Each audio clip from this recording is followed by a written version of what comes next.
Alright friends, welcome back to this news analysis. We are going to deliberate on what do you understand by smart cities mission.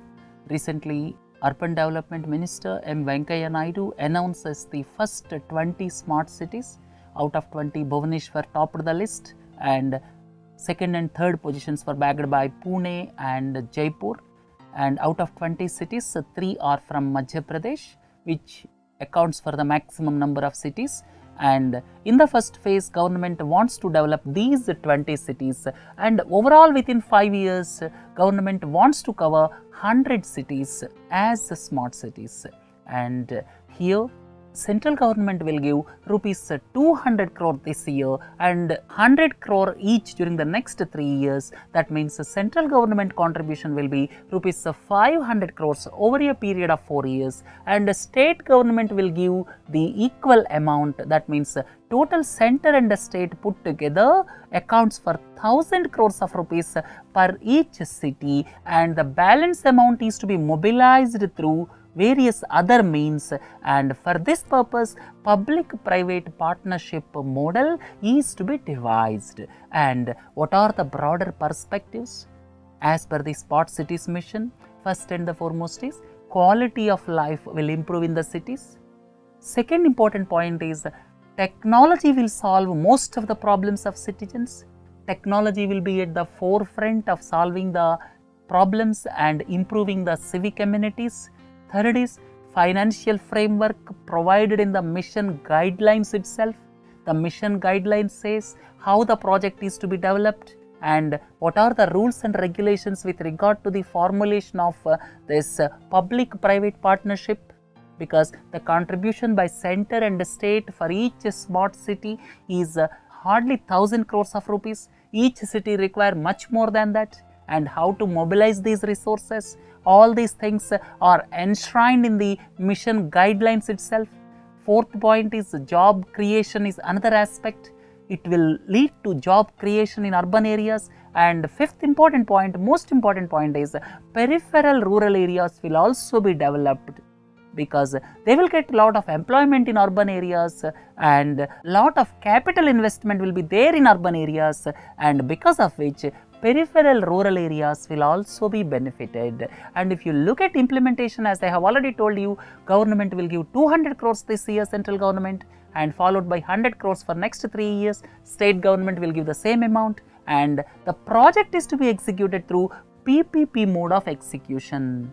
And the total amount required, there are divergent views. Government says for developing these 20 cities, total 1 lakh crores is sufficient. And there is a news report of Deloitte consultancy firm which stated that development of these smart cities require $150 billion. $150 billion means around 9 to 10 lakh crores of rupees. Third important point is building up the infrastructure. Infrastructure will be built. That is roads, water supply, sanitation facilities, all these will be built and the operations will be integrated with the technology. That is the beauty of this smart cities mission. And if you look at the issue, how does it affect the citizens as a whole?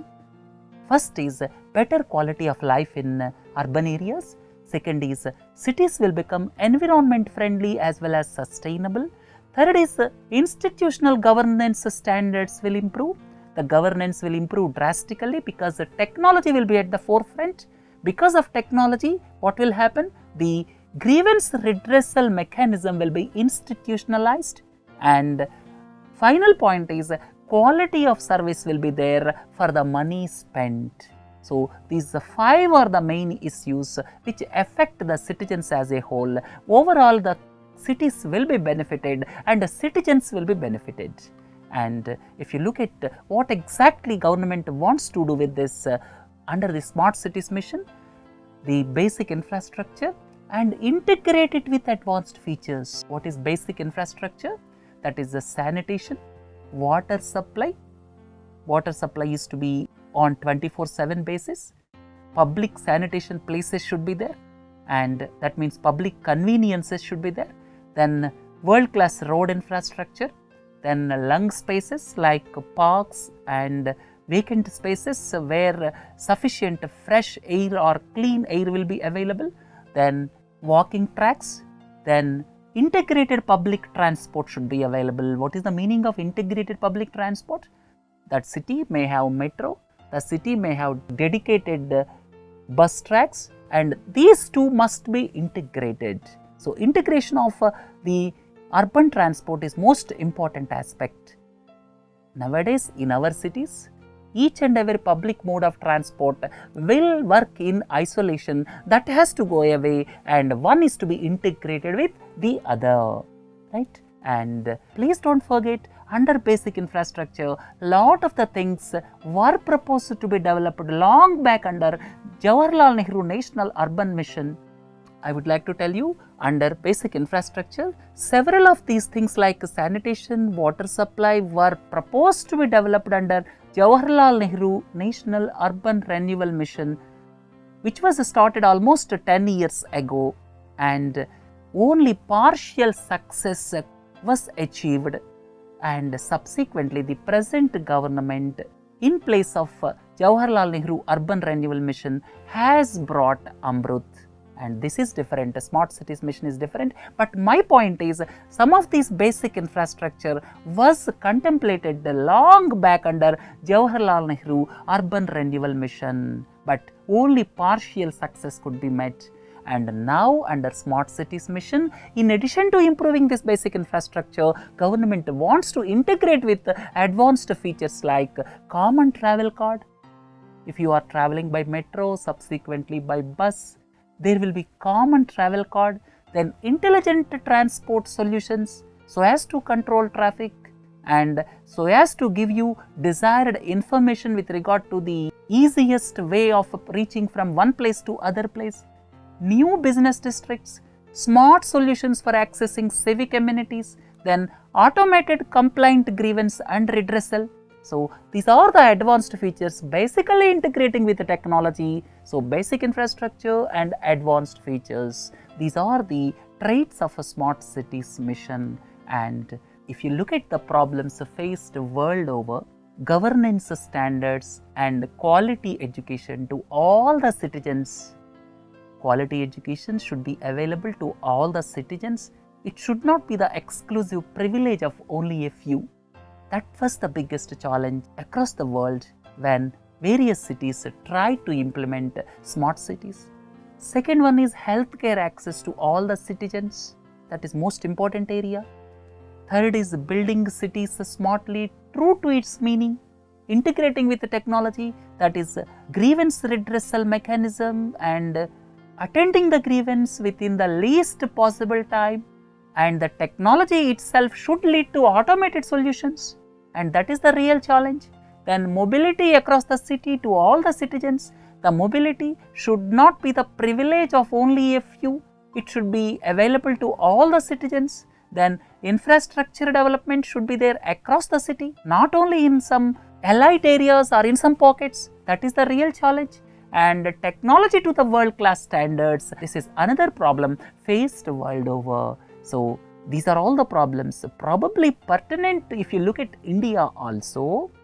And finally, if you look at the challenges, first and the foremost challenge is citizens are required to pay the utilities or services they enjoy.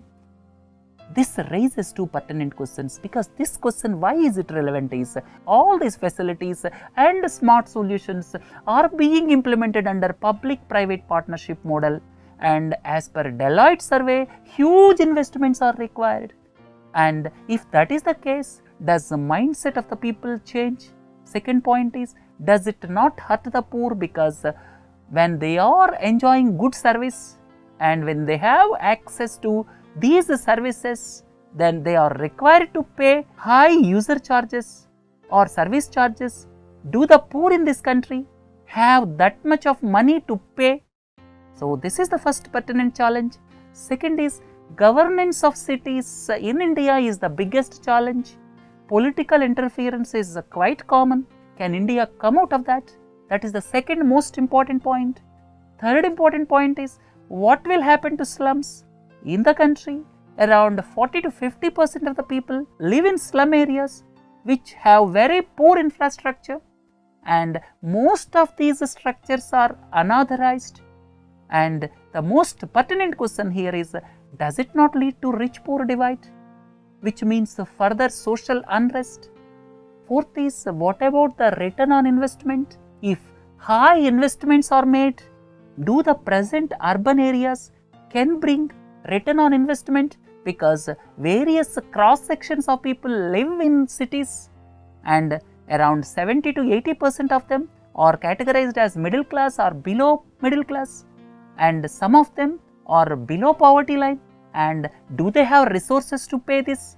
And do the companies investing so much of money can get return on investment? Then what about cost of funds? Whether funds at low interest rates will be made available, just like what government is doing for agriculture, just like what is government doing for solar energy, for infrastructure.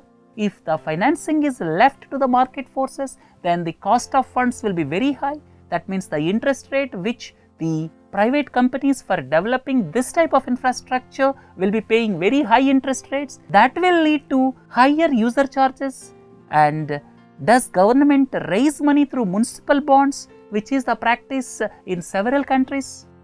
And without government support, can this type of infrastructure development will sustain in the long run? Next important point is, does it not lead to commercialization of entire city?